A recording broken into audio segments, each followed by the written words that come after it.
In a bold turn of events, President Trump has decisively pulled the plug on diplomatic talks with Venezuela, signaling that Maduro's regime has been forced into an untenable position of surrender. With diplomatic channels now closed, Trump is eyeing stronger options, including possibly military or enforcement actions, to ensure that American security, justice, and sovereignty prevail. Trump instructed his envoy, Richard Grenell, to cease all contact with Maduro's government on October 2nd. And that directive came after months of Maduro's stalling tactics, denial of drug trafficking responsibility, and refusal to step down voluntarily. The move effectively amounts to a political surrender. Maduro's regime has been deprived of legitimacy and stripped of any leverage in negotiations. In many ways, Venezuela's posture has already collapsed. Venezuelan proposals to restart talks have come too late, and their public posture now reeks of desperation. Maduro's denial of drug trafficking in his letter to Trump reportedly reflected not confidence, but fear. His government knew full well that the Trump team was nearing its limit of patience. By rejecting further talks, Trump has forced Maduro's hand. Maduro's regime now lacks diplomatic credibility and is being cornered. This is a carefully calculated move by Donald Trump. Trump laid the foundation for leverage by aggressively prosecuting the Maduro regime on drug trafficking charges, branding Venezuela as a narco state, and offering a $50 million reward for the capture of its leader. Trump's decision to end talks underscores his willingness to pair diplomacy with firm resolve. He is signaling to adversaries that diplomatic offers extend only until enemies refuse to respect basic accountability and justice.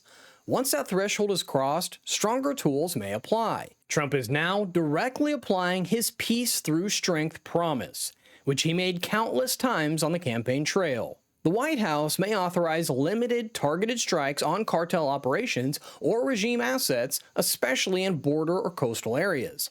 By neutralizing key nodes in Venezuela's illegal trafficking infrastructure, Trump can degrade Maduro's power base without committing to full-scale invasion. We've already seen some evidence of this with the boats that the Trump administration has struck due to the large amounts of drugs on board. All those boats were in international waters headed to the United States. And in Trump's words, every boat contains enough drugs to kill 25,000 U.S. citizens. Trump can further isolate Maduro's regime through sharper sanctions and by converting frozen Venezuelan state assets into leverage or compensation for victims. This ongoing financial pressure further constricts Maduro's survival options. The administration could mobilize regional partners in Latin America to join naval interdictions or enforcement actions targeting evasive shipments and cartel routes.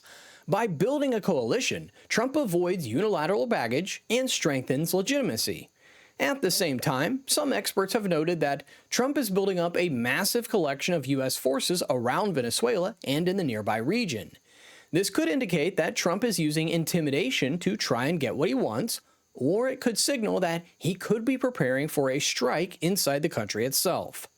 One plausible theory is that Trump might issue a final ultimatum to Maduro. Trump may give him the option to leave office peacefully, face arrest, or be removed by the U.S. forces. And if Maduro refuses, the administration may pivot to full-scale regime change operations, although many experts agree that path would be riskier and more politically fraught. Instead of a perpetual stalemate, Trump positions his administration as the force that broke Maduro's claim to legitimacy and forced him onto the back foot.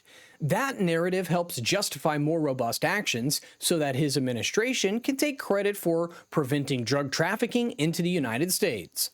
Of course, this shift carries risks.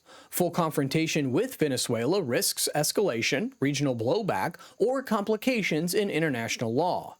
Domestic critics may question the costs of deeper engagement, but Trump's strategy appears to hinge on the calculation that Maduro's regime is already mortally weakened. If Maduro attempts provocations, such as naval harassment or sheltering drug operations, the Trump administration appears ready to respond with force. That posture may deter further aggression and force a decision on whether Venezuela wants to negotiate from strength or otherwise watch its government unravel. Economic destruction is one of the most powerful weapons at Trump's disposal, and it requires no soldiers and no risk to U.S. lives. The sanctions already imposed on Venezuelan oil and government assets have crippled production, tanked currency values, and forced the regime to rely on these shadowy smuggling operations just to survive. The next logical step is tightening secondary sanctions on nations still doing business. Trump could redirect seized Venezuelan state funds to fuel opposition networks, effectively turning Maduro's own wealth against him. And this strategy has a psychological advantage. It gives Maduro's own loyalists reason to defect. Once the money dries up, so does loyalty. When generals, border commanders, and regional governors realize their salaries and smuggling profits are gone, they will abandon Maduro faster than any foreign intervention could force them. Trump may choose another route, however, and offer Maduro one final chance to walk away peacefully before harsher measures arrive. The offer would be brutally simple. Step down peacefully, and in exchange for stepping down, he would be forced to allow a transition government. If Maduro refuses, then Trump's justification for escalation becomes even stronger, not just internationally, but also domestically. Even his critics couldn't claim he didn't try diplomacy. They will be forced to acknowledge that Maduro was given a fair chance. What makes this moment so critical is that Maduro is unusually vulnerable. His economy is collapsing, his allies are weakening, and even foreign patrons like China are offering loans, not loyalty.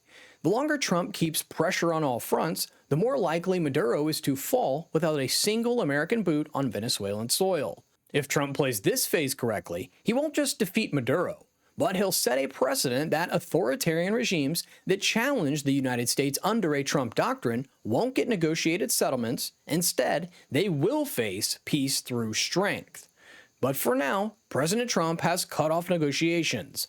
Not only has he walked away from the table, he has signaled that America is done playing mediator and is now prepared to act as judge and enforcer. Military forces are in the region and ready to act as needed. This shift marks a turning point not just for Venezuela, but for U.S. foreign policy as a whole. Under previous administrations, rogue regimes could stall, manipulate, or hide behind endless negotiations.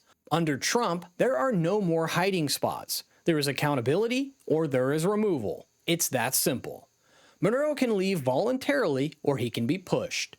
Either way, the days of the narco-dictatorship are numbered, and when it falls, the world will remember exactly who made it happen: the 45th and 47th President of the United States, Donald J. Trump.